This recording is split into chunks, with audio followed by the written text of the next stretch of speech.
So what's happening with the Waqf Amendment Bill? It has passed all the legislative hurdles, passed in both houses of parliament, but the legality is now under review.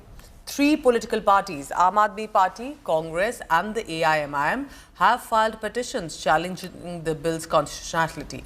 Joining them are the Dravida Munnetra Kazhagam and the RJD, expected to file their petitions also alongside this morning with the India bloc allies. We are told even the National Conference, dominant in Jammu and Kashmir, is set to bring an adjournment motion on the issue in J&K Assembly.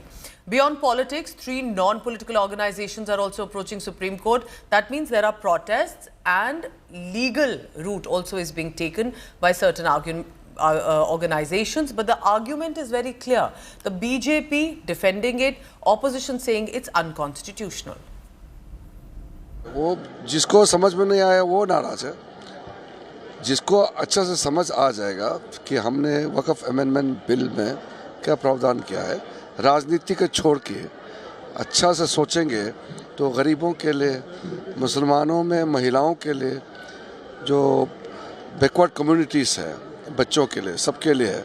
आपको पता चलेगा अगले 2-3 साल के अंदर में इसका फ़ायदा बहुत ज़्यादा होने वाला है। कि सुप्रीम कोर्ट का दरवाजा खटखटाना, सबको अधिकार है जाकर के कोर्ट में बात रखने का, और जुडिशरी अपना इसको एसेस करे। बिहार में जातीय गणना हो गई है ना, 73% पॉपुलेशन पसमानदा मुसलमानों का है। अब उनमें जाकर के देखिए क्या वक्त से उनके बीच में कोई काम हुआ है, कोई चैरिटी काम हुआ है, कोई हॉस्पिटल बना है, कोई स्कूल खुला है उनके बीच में। तो अब खास करके उनके बीच में हमको जरूर लगता है कि बेहतर काम हो पाएगा। ऐसा है कि बासी कड़ी में उबाल देने का प्रयास अब्दुल्ला व मुफ्ती परिवार कर रहे हैं। देश संघीय ढांचे से चलता है। देश की लोकसभा व राज्यसभा में पारित विधेयक पर कोई विधानसभा चर्चा नहीं कर सकती।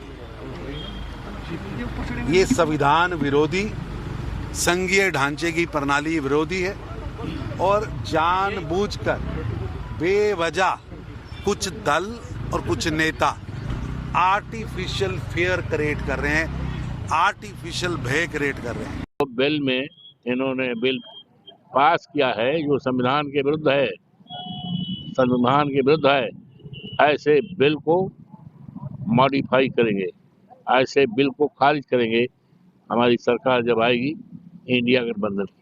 ये वक्फ बिल जो आया है वक्फ की प्रॉपर्टी को कब्जा करने के लिए आया है। आज ये सरकार ऐसा कानून लेके आई है कि इस कानून के जरिए से हमारे वक्फ प्रॉपर्टी को कब्जा कर लेगी। आप कहें कि आप कैसे कब्जा कर लेगी?